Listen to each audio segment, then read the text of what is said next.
Assalamualaikum warahmatullahi wabarakatuh. Waalaikumsalam.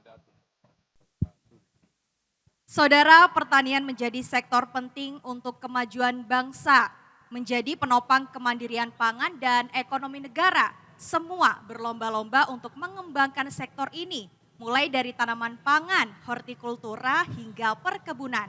Tak terkecuali pemerintah Kabupaten Jember. Menjadi kabupaten dengan lahan pertanian terluas ketiga di Indonesia, menjadikan Jember sebagai wilayah yang strategis dan juga memiliki beragam kekayaan alam yang melimpah. Lantas, bagaimana strategi Pemkab Jember untuk mengelola kekayaan alamnya sehingga dapat mendatangkan kesejahteraan bagi masyarakatnya? Kita akan bahasnya selama 60 menit ke depan bersama dua narasumber yang hebat pada malam hari ini. Yang pertama saya akan menyapa kepada Kepala Dinas Tanaman Pangan, Hortikultura dan Perkebunan, Bapak Insinyur Imam Sudarmaji. Assalamualaikum, selamat malam Pak Imam, apa kabar hari ini? Waalaikumsalam, selamat malam. Alhamdulillah sehat Mbak Aji. Alhamdulillah sehat ya Pak ya. Ye. Sebelumnya terima kasih Pak sudah berkenan hadir pada talkshow kita hari ini. Alhamdulillah. Ya, kemudian tidak hanya Pak Imam saja, namun juga ada narasumber yang cukup luar biasa. Beliau merupakan ahli di bidang pertanian yang juga sebagai guru besar bidang kimia pangan dan hasil pertanian dari Fakultas Teknologi Pertanian Universitas Jember. Profesor Dr. Yuli Witono STPMP. Assalamualaikum Prof. Yuli, apa kabar hari ini? Waalaikumsalam, kabar baik ya. Iya. Walaupun mendung, hujan, insya Allah kita tetap jangan lupa bahagia. Amin, amin. Sebelumnya terima kasih Prof sudah berkenan hadir pada talkshow kita hari ini. Oke, baik saudara, sebelum kita jauh pada pembicaraan talkshow kita pada malam hari ini, sebelumnya saya ingin bertanya kepada Bapak Kadis yang sangat tampan ini pemirsa. Sebelum kita jauh pada pembahasan Pak Imam, sebelum mencapai atau mewujudkan kemandirian pangan dan juga kemandirian ekonomi. Sebelumnya kita harus kemandirian di bidang pupuk. Sejauh ini Pak Imam, apa upaya yang sudah dilakukan oleh Pemkab Jember kepada para petani supaya tidak kesulitan lagi terhadap pupuk? Monggo silakan. Oke, terima kasih Mbak Aji. Jadi perlu kita ketahui bersama, jadi untuk mewujudkan kemandirian ekonomi dan mandiri pangan, memang kita harus juga didukung. Salah satu faktor mendukungnya adalah mandiri pupuk. Yang mana untuk kebutuhan pupuk di Kabupaten Jember, untuk subsidi aja sekarang ini kan dari kurang lebih 70 komoditas yang awal itu diberikan di tahun 2023 ini sudah berubah menjadi 9 komoditas. 9 komoditas yaitu padi, jagung, kedelai. Yang kedua di bidang horti adalah cabai, bawang merah, bawang putih. Di bidang perkebunan ada tanaman kopi, kakao, dan juga tebu. Nah ini Jember juga sebagai penghasil tembakau, namun tidak termasuk komoditas yang mendapat subsidi pupuk. Jadi pupuk di Kabupaten Jember ini kebutuhan sebenarnya, kebutuhan yang sekarang ini dari 6 pupuk yang disubsidi sekarang menjadi 2, yaitu pupuk urea dan pupuk NPK. Untuk ureanya kebutuhan kurang lebih sekitar 500 ton kebutuhan Mbak Eci. Namun alokasinya itu sekitar 669.334 ton. Dan untuk NPK-nya malah lebih jauh lagi. Sekitar kebutuhannya itu 258, namun tercukupi itu kurang lebih sekitar 39.000 ton. Jadi sangat jauh. Untuk itu saya mengharapkan agar Jember betul-betul menjadi bisa mandiri pupuk. Yang pertama kita harus sudah melakukan sosialisasi kepada kelompok tani dan juga melatih kelompok tani untuk bisa membuat pupuk sendiri.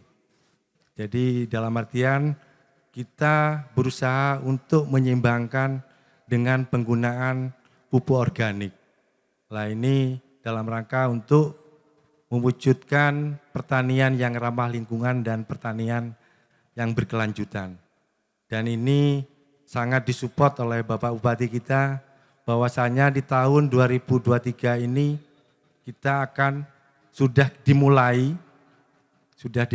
untuk pendirian pabrik pupuknya yang berlokasi di Desa Wirowongso, Kecamatan Ajung. Dan ini juga kami harapkan bahwasanya pada seluruh petani yang ada di Kabupaten Jember ini untuk selalu menggunakan pemupukan berimbang dan juga penggunaan pupuk organik. Jadi betul-betul petani Jember nanti bisa sudah mengaplikasi pupuk organik yang dibuat sendiri dan digunakan sendiri. Itu harapannya, jadi tidak ada lagi ketergantungan kepada pupuk-pupuk kimia. Gitu Pak Haji. Baik, berarti itu artinya seluruh petani yang ada di Kabupaten Jember ini sebisa mungkin mandiri pupuk begitu ya Pak ya? Mandiri pupuk. Oke, baik. Berarti pupuk ini kan merupakan sesuatu yang cukup penting di bidang pertanian begitu ya Pak ya? Iya. Kita tahu selain pupuk, saluran irigasi pertanian juga cukup penting untuk mensupport para petani di bidang pertanian. Sejauh ini Pak, bagaimana perkembangan pembangunan saluran irigasi pertanian di Jember? Baik Mbak Ci, jadi dengan kondisi alam yang kemarin bahwa Kabupaten Jember ini kemarin sering diterpa dengan bencana yang mana mungkin sering menimpa di rumah Bapak Bupati kita dan Ibu. Hampir tiap tahun terjadi banjir dan ini sangat merusak daripada jaringan irigasi yang ada, kurang lebih hampir 190 dam yang rusak, ini juga akan sangat berpengaruh. Namun kita inventarisir dan kita sudah mengusulkan dalam artian kurang lebih sekitar 129 dam, mudah-mudahan ini dapat support dari pemerintah pusat, karena memang secara kewenangan pengelolaan irigasi itu dibagi 3 Pak. Jadi kewenangan 1.000 ke bawah itu adalah kewenangan kabupaten, 1.000, 3.000 adalah kewenangan provinsi, 3.000 ke atas adalah kewenangan daripada pusat. Yang mana banyak kondisi saluran kita ini yang rusak itu ada di kewenangan provinsi dan kewenangan pusat. Dan ini butuh sinergi kolaborasi pemerintah daerah Kabupaten Jember dengan provinsi dan pusat. Dan harapan kita itu selalu mendapat support sehingga betul-betul pertanian di Kabupaten Jember ini menjadi lebih baik, menjadi lebih maju. Dan untuk jaringan irigasi tersier di mulai tahun 2001 sampai 2003 kita sudah membangun kurang lebih sekitar 105 jaringan irigasi tersier. Dan juga untuk jalan usaha taninya kita bangun juga Pak Haji. Karena tidak hanya produksi aja, tapi transportasi itu sangat penting. Jadi jalan usaha tani kita sudah membangun kurang lebih sekitar di Kabupaten Jember ini 74 unit yang sudah kita bangun. Dan mudah-mudahan ke depan kita selalu bisa membangun, bisa dekat dengan petani dan mempermudah akses daripada petani. Itu Pak Haji. Oke baik. Itu berarti perlu adanya sinergi, kolaborasi dan akselerasi ya Pak betul, ya? Betul. Baik. Selanjutnya saya akan bergeser kepada Prof. Yuli sebagai ahli di bidang pertanian. Prof, menurut Prof. Yuli, penyediaan sarana pertanian seperti apa yang tepat untuk di Jember supaya bisa mencapai budidaya pertanian yang kuat? Monggo silakan Prof. Oke Mbak Aci, mohon izin ini. Tadi pada pantun semua ya. Enggak apa-apa ya, saya mau parian. Ya, parian Jawa Timuran ya. Sebelum saya bicara ya. Dijawab Jos boleh ya. Numpak bis Pak Bupati mudhun Tawangalun Jember. Jos. Wedi konangan burin mergo lunga karo Mbak Iren. Jos. Pamite nang panti lah kok para warga do ngumpul neng alun-alun Jember. Jos. Tibake ngramekno Hari Krida tahun 2003 Jember sing keren. Jos, luar biasa. Boleh diberi tepuk tangan, saudara? Baik Mbak Aci dan mohon izin Mbak Bupati, Bapak Ibu Kepala UPD, Bapak dari DPRD dan seluruh hadirin sekalian ya. Kalau peneliti atau pakar itu bicaranya pasti yang ideal ya. Jadi kalau kita ingin yang ideal memang tidak bisa parsial. Jadi membangun pertanian ini harus komprehensif ya, termasuk bagaimana sarana prasarana dicukupi. Kita melihat satu contoh sederhana ya, di Jember ini sebenarnya air berlebih. Tadi menyinggung apa yang disampaikan Pak Kadis ya. Ada beberapa sarana umum Bapak Ibu, kalau panjenengan mungkin mampir ke beberapa tempat ya, ke masjid, ke beberapa tempat umum, kita melihat air itu berlebih, melimpah, ya enggak? Mungkin panjenengan sering menemui itu. Ini adalah bagian-bagian yang ini out of control ya. Karena kita mungkin belum aware terhadap persoalan air misalnya. Nah, misalnya El Nino itu kan dampaknya akan kekurangan air kita. Hujan kurang sehingga air juga akan kurang. Ketika air kurang maka itu akan menjadi masalah di dalam pembangunan pertanian. Itu satu hal ya. Nah, saya memberikan contoh misalnya Jepang dan Korea yang sebenarnya negaranya jauh miskin sumber daya alam dibanding kita.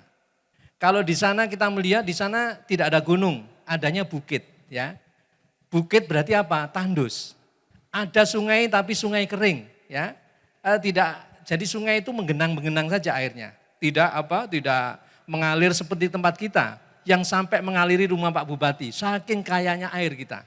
Nah, oleh karena itu satu hal ini saja, misalnya air kita urus ya. Bagaimana ketika di musim hujan, ketika air melimpah itu kita tahan untuk air itu tidak terbuang ya. Nah, seperti ini memang tidak bisa kita selesaikan satu pihak. Membangun pertanian itu adalah multisektor.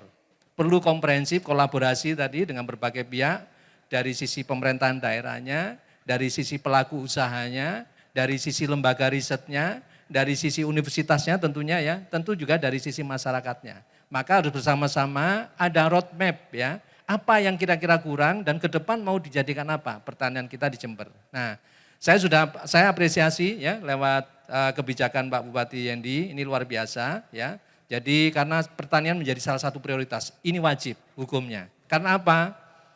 Indonesia dan Jember khususnya yang tadi di state oleh Pak Kadis dan juga Pak Bupati sebagai daerah dengan luas pertanian nomor 3 di Indonesia, ini harus dirawat dan harus tetap concern dengan pertaniannya. Mau tidak mau ya Mbak Haji. Ya, kalau kita ingin fokus ya, kenapa mohon maaf Bapak Ibu, Singapura itu bukan negara produsen. Tapi kenapa Singapura yang negara sempit itu bisa menjadi pengendali pangan dunia? Ya, karena itulah mereka menangnya di trading, menangnya di logistik ya. Jadi kalau kita ingin belajar trading maka di Singapura. Nah, sebaliknya Thailand bagaimana? Nah, Indonesia ini mau tidak mau, yang kita dulu sudah cocok ya, sudah kita fokus ke pertanian ya. Pak Bupati Jember sudah terus fokus ke pertanian, ini jangan bergeser ya. Jadi dulu pernah kita sudah fokus ke pertanian tapi setengah hati, akhirnya kita ke industri karena dianggap pertanian ini kurang menjanjikan. Akhirnya apa yang terjadi? Pertanian setengah hati, industri kagak. Akhirnya juga dampaknya sangat panjang, termasuk bagaimana anak-anak muda kita ini sekarang kurang. Nah, jadi menurut saya beberapa contoh misalnya sarana prasarana, mau tidak mau terkait dengan pengairan tadi, ini harus kita kelola dengan sangat baik. Dimana ketika ada cuaca ekstrim, kita tidak mengalami kesulitan air, itu contoh. Dan banyak lagi sarana prasarana termasuk tadi Pak Kadis menyampaikan, mau tidak mau, akses pangan itu adalah tidak hanya sekedar akses ekonomi tapi juga akses secara fisik yaitu sarana transportasi. Mau tidak mau kalau kita concern di pertanian maka mulai dari ujungnya, mulai dari hulunya. Apa itu? Supaya di hulunya ini membuat semua orang kerasan di situ. Anak-anak muda kerasan di situ. Coba mungkin Mbak Haji, kalau Mbak Haji hidup di desa kira-kira, mohon maaf ini ya, hidup di desa kira-kira Apa yang dipikirkan kalau punya anak? Kalau hidup di desa? Apa yang dipikirkan? Kalau punya anak ya Pak? Ya, misalnya punya anak, sudah besar mau sekolah. Mungkin di bidang pertanian sih ya Pak. Kira-kira Sawah. apa? Ngurus Mau sawah? disekolahkan di desa itu? Oh enggak biasanya. Nah, ini salah satu. Nah, inilah salah satu Bapak Ibu. Di beberapa tempat saya tidak, ini hanya benchmark ya. Bagaimana tadi saya contohkan negeri di seberang itu membangun pertanian. Begitu di satu wilayah itu ditetapkan sebagai sentra produksi pertanian, maka seluruh fasilitas dipenuhi. Seluruh surplus dipenuhi, termasuk sekolah-sekolah harus standar. Jadi zonasi tidak ada masalah dengan zonasi. Kita sekarang mohon maaf Bapak Ibu teriak-teriak semua ketika zonasi. Kenapa? Karena belum merata pendidikan antara kota dan desa dan antara kota sendiri. Itu juga belum merata. Sehingga khawatir kalau kita hidup di desa. Coba Mbak Haji tadi ya. Pasti was-was dengan masa depan anak. Waduh kalau saya sekolahkan di desa lah. Dengan ini juga akan menggerus kekuatan kita di pertanian. Banyak sekali kalau kita bicara pertanian itu. Kira-kira itu Mbak Haji ya. Oke, baik. Prof, selain itu menurut Prof Yuli soal bantuan sarana prasarana, apa yang cocok atau apa yang saat ini sedang dibutuhkan oleh para petani di Jember ini? Apakah dari bidang pupuk atau bibit? Ya. Monggo silahkan. Ya, memang betul. Pupuk ibaratnya kalau manusia itu adalah bahan pangan, ya, bahan pangannya atau nutrisinya. Kita tanpa bahan pangan, kita tentu tidak akan bisa hidup. Jadi makan untuk hidup, ya. Pun juga dengan tanaman. Tanaman itu butuh nutrisi, yaitu pupuk. Bisa dalam bentuk pupuk. Ini mohon izin ada Ibu Direktur Puslit Kopi Kakao mungkin ya, yang ada di sini, ini sahabat kami yang baru. Ini Bu Direktur ini luar biasa gesit Pak Bub ya, sangat responsif ya. Jember harus juga bersyukur punya direktur seperti beliau yang sangat gesit dan responsif ya. Terbukti ketika kami kemarin ada tamu dari UC Davis ya, terima kasih ya. Nah jadi menurut saya pupuk menjadi prioritas ya. Ya, memang karena ini menjadi masalah klasik ya, di mana pupuk setiap musim tanam selalu langka ya, setiap musim tanam. Ya, karena memang kebutuhannya sudah luar biasa pupuk ini. Kita tidak berbicara tentang faktor X terkait dengan distribusi pupuk ya, atau tata niaga pupuk, tapi memang ini menjadi betul ya kalau kita bisa mandiri pupuk. Ya, kita buat kalau dulu kita hajar itu para pemain-pemain pupuk ketika kita memang mandiri. Kalau kita belum mandiri pupuk jangan mentang-mentang kita akan menghajar mereka karena kita masih butuh mereka. Ya, jadi pupuk menjadi hal yang tentang sekarang bagaimana kita butuh pupuk anorganik atau pupuk organik karena dua-duanya dibutuhkan. Nah, syukur-syukur kalau kita bisa mandiri, ini program yang harus didukung oleh para kakpoktan, para petani, para praktisi ya yang sekarang sudah cukup bagus ya, terbukti pupuknya. Mari kita share ya, karena ini akan sangat membantu menjadi amal jariah para inventor ya di bidang pupuk untuk memberikan ilmunya ya, formulanya pupuk organik ini bagi pertanian di Jember. Begitu Mbak Aji. Oke baik, berarti yang saat ini sangat dibutuhkan oleh para petani di Jember ini pupuk ya Pak? Ya tentu salah satu yang penting yang itu, paling penting, selain yang tentu yang lain ya. lain. Tadi seperti surplus, akses itu paling penting juga. Baik. Jadi jangan sampai karena harga bahan pertanian atau harga transportasi mahal karena mungkin akses secara fisik itu tidak terpenuhi. Ya begitu Mbak Aji. Oke baik saudara, kita lanjutkan diskusi yang cukup menarik ini pada malam hari ini yang kata Prof Yuli ini cukup mendung ya. Oke, baik. Balik lagi kepada pertanyaan saya sebelumnya, Pak Imam, terkait masukan yang sudah diberikan oleh Prof Yuli. Bagaimana terkait bantuan yang akan diberikan oleh pemerintah? Terima kasih Mbak Haji. Jadi memang tadi sudah disampaikan oleh Prof Yuli bahwa memang di bidang pertanian itu untuk tanaman istilahnya perlu makan. Jadi makanannya berupa pupuk, baik itu pupuk kimia maupun pupuk organik ya. Yang mana sebelum kita melangkah kepada pupuk organik, kita sudah melaksanakan beberapa kajian ya, yang berkaitan dengan pupuk organik. Salah satunya adalah pemetaan lahan, yang kedua adalah pemetaan unsur hara, kandungan unsur hara tanah se-Kabupaten Jember. Kalau kita lihat lebih awal bahwa kondisi unsur hara di Kabupaten Jember ini untuk organiknya sudah sangat-sangat menurun ya. Kalau kita rata-rata mungkin sekarang hampir 2% ya. Yang mana normalnya itu kurang lebih sekitar 5%. Yang ini harus kita pulihkan juga. Jadi istilahnya menggunakan organik yang ada. Tapi tidak melepas yang kimia juga. Jadi yang organik tidak melepas juga. Namun di samping itu juga butuh sarana prasarana pendukung lainnya. Seperti pengolahan untuk tanah, pengolahan untuk hasilnya. Itu memang kita butuhkan. Dalam hal ini pemerintah Kabupaten Jember mulai tahun 2021 sampai 2023 kita sudah meluncurkan Bapak Bupati dalam hal ini kurang lebih untuk kultivator itu sekitar 168 unit. Itu untuk kultivator. Untuk traktornya kita sudah mengeluarkan 95 unit dan lain-lain. Kendaraan roda 3 termasuk untuk tembakau. Nggih, mohon maaf ini saya juga karena kondisi cuaca yang memang ada perubahan iklim ini. Mulai kemarin hujan, yang mana ini saya juga sangat prihatin ya. Kaitannya dengan apa yang sudah dilakukan oleh petani kita, khususnya di wilayah selatan Mbak Aji.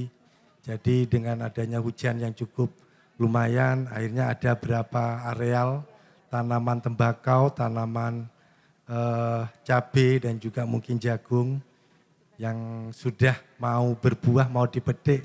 Ini ada sedikit, ada hambatan yaitu akhirnya tanamannya mungkin layu.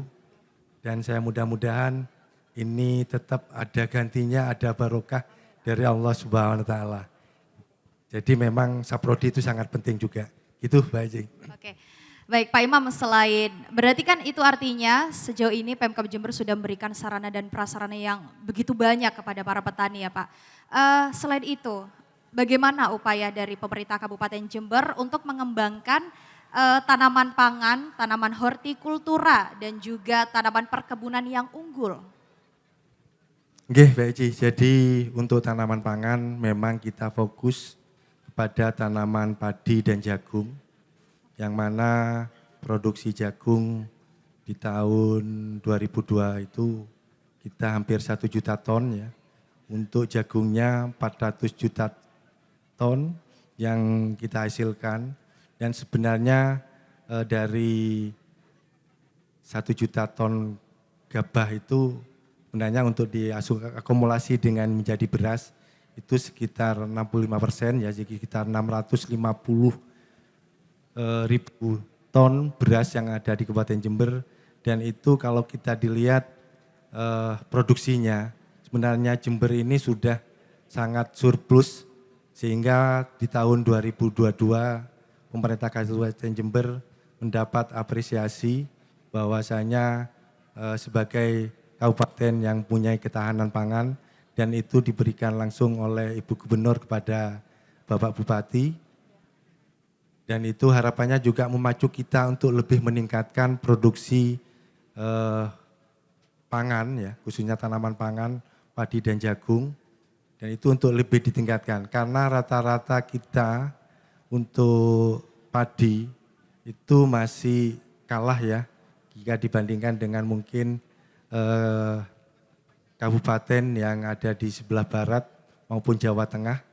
Kita masih berkutat di kurang lebih per hektarnya 6,1 ton. Jadi itu walaupun di Kabupaten Jember ini sudah ada yang 8 ton, 9 ton, tapi juga ada yang 45 ton itu di daerah utara.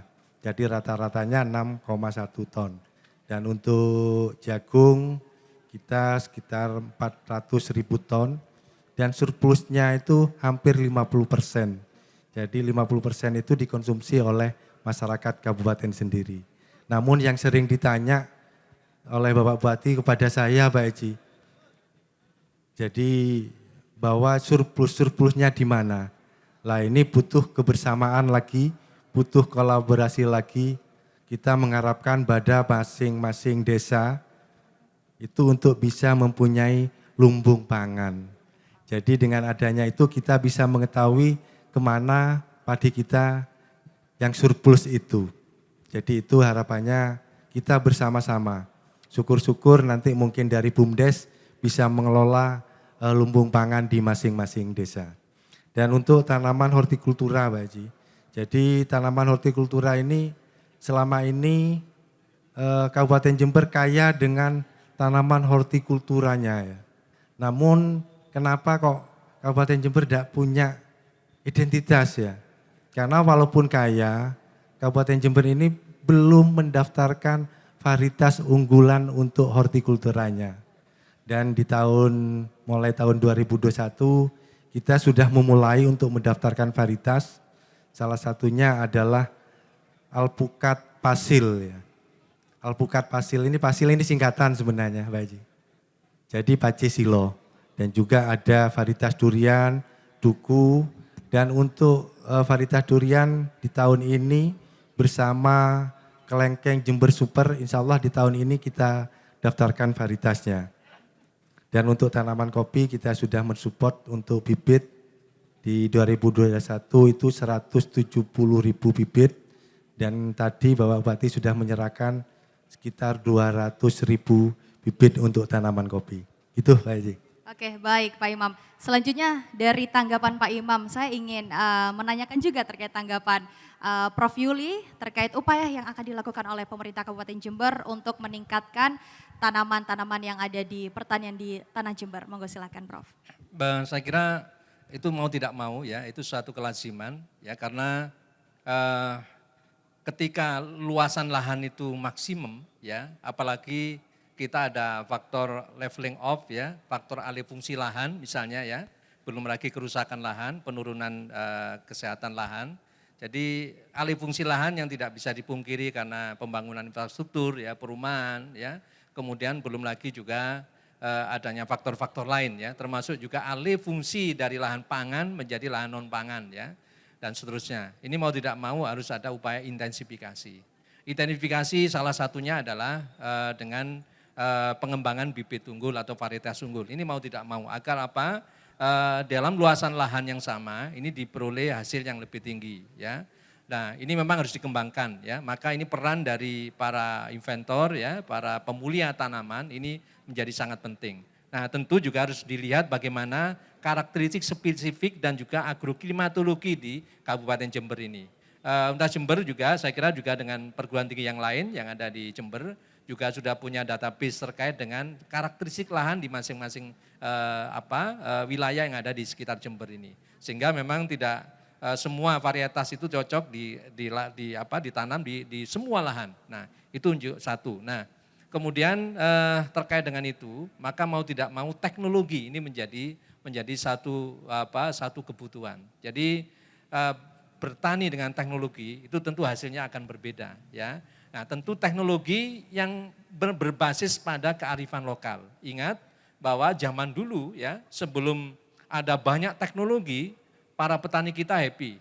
Penyakit belum begitu banyak seperti sekarang. Sekarang begitu banyak obat macam-macam, penyakit juga macam-macam juga. Maka dari itu teknologi yang dikembangkan dengan tetap berbasis pada kearifan lokal. Atau kalau kami ya dari Universitas Jember itu nyebutnya glokalisasi ya. Glokalisasi itu bagaimana kita tetap mengglobal ya, tapi dengan memperhatikan kearifan lokal. Ya, kira-kira begitu ya, Mbak Aci. Baik, terima kasih Prof. Yuli atas tanggapannya. Berarti dari seluruh perbincangan kita yang sudah dibicarakan dari awal sampai akhir ini, itu berarti untuk mencapai produktivitas pertanian di tanah Jember tercinta ini perlu adanya sinergi, kolaborasi dan akselerasi dari semua pihak ya. Tidak hanya dari OPD tapi untuk juga seluruh masyarakat khususnya bagi para petani. Betul begitu ya? Betul. Oke, baik. Terima kasih waktunya kepada Pak Imam dan juga Prof. Yuli. Terima kasih, baik, Pak Haji. saudara, tidak terasa sudah berjalan cukup panjang perbincangan tentang pertanian ini. Semoga dari apa yang sudah diperbincangkan ini dapat memberikan manfaat bagi kita semua, khususnya bagi para pemangku kebijakan di bidang pertanian dan juga para petani.